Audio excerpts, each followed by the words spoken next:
Assalamualaikum warahmatullahi wabarakatuh. Selamat berjumpa dengan Bu Mika. Bagaimana kabarnya anak-anakku sekalian semuanya? Mudah-mudahan semua dalam keadaan sehat ya. Tidak lupa juga salam hormat saya untuk para orang tua, ibu bapak guru semuanya, beserta kepala sekolah yang ada di Kabupaten Garut.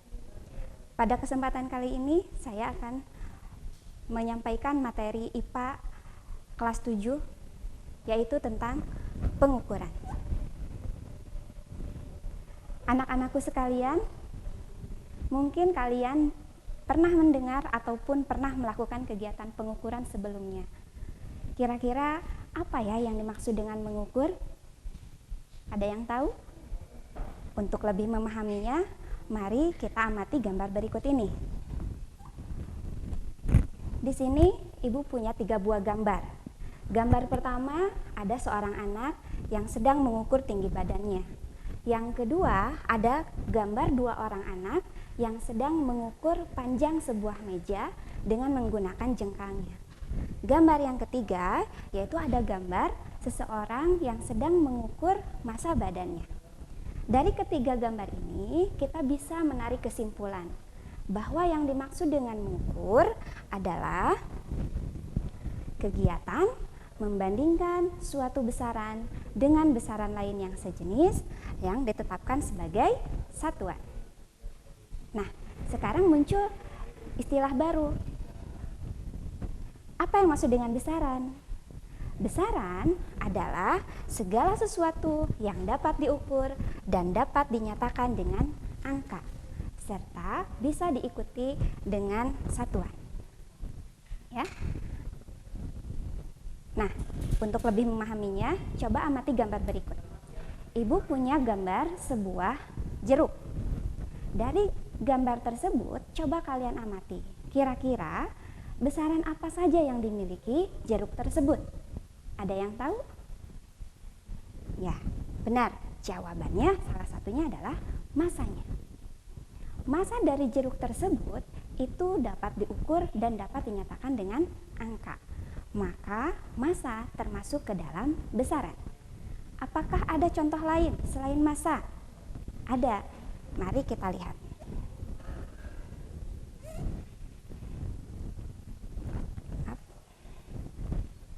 Ya, selain massa ternyata ada lagi luas permukaannya, kelilingnya, diameternya, serta jari-jari.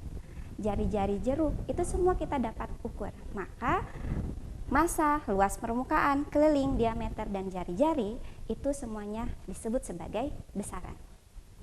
Nah, kira-kira ada tidak ya yang tidak termasuk ke dalam besaran yang dimiliki jeruk tersebut? Ada. Apa saja? Pada jeruk tersebut, selain ada yang termasuk ke dalam besaran, ada pula yang tidak termasuk ke dalam besaran. Salah satunya adalah rasa dan warna pada jeruk tersebut.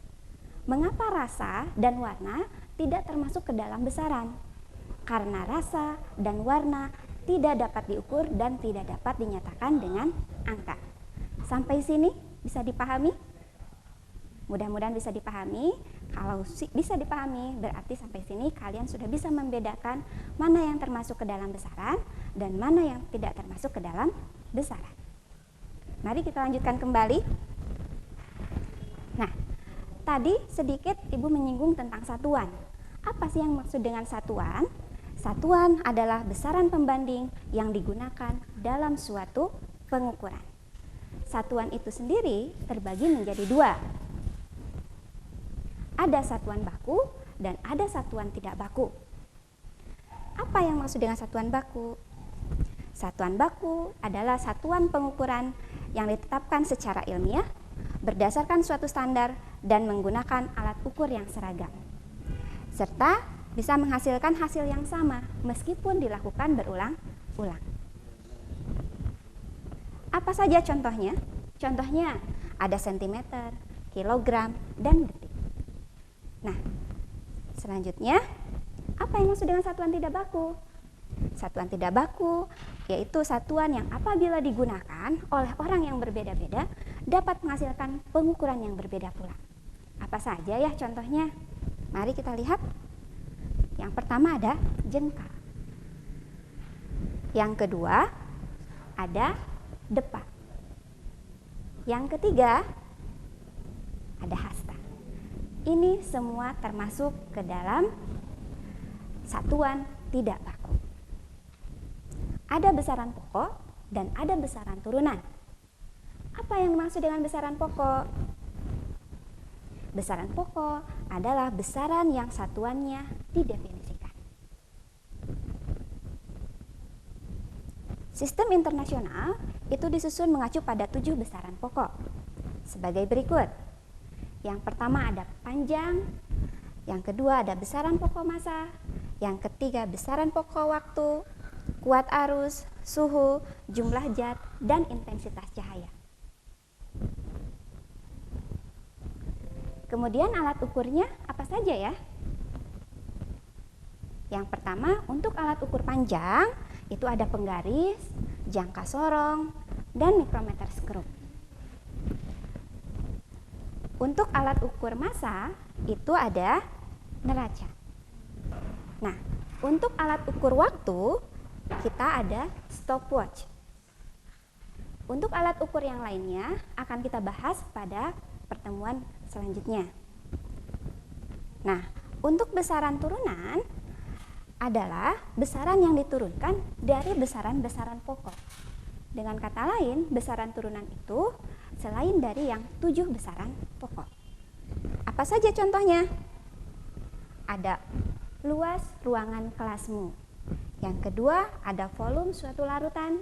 Yang ketiga, konsentrasi suatu larutan. Keempat, laju pertumbuhan, dan lain-lain. Nah, anak-anakku sekalian, demikian materi pembahasan kita hari ini. Mudah-mudahan bisa dipahami. Sampai jumpa pada kesempatan yang lain.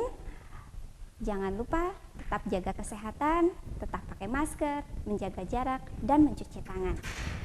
Kita akhiri pembelajaran kita hari ini dengan ucapan hamdalah. Alhamdulillahirabbil alamin. Terima kasih. Assalamualaikum warahmatullahi wabarakatuh.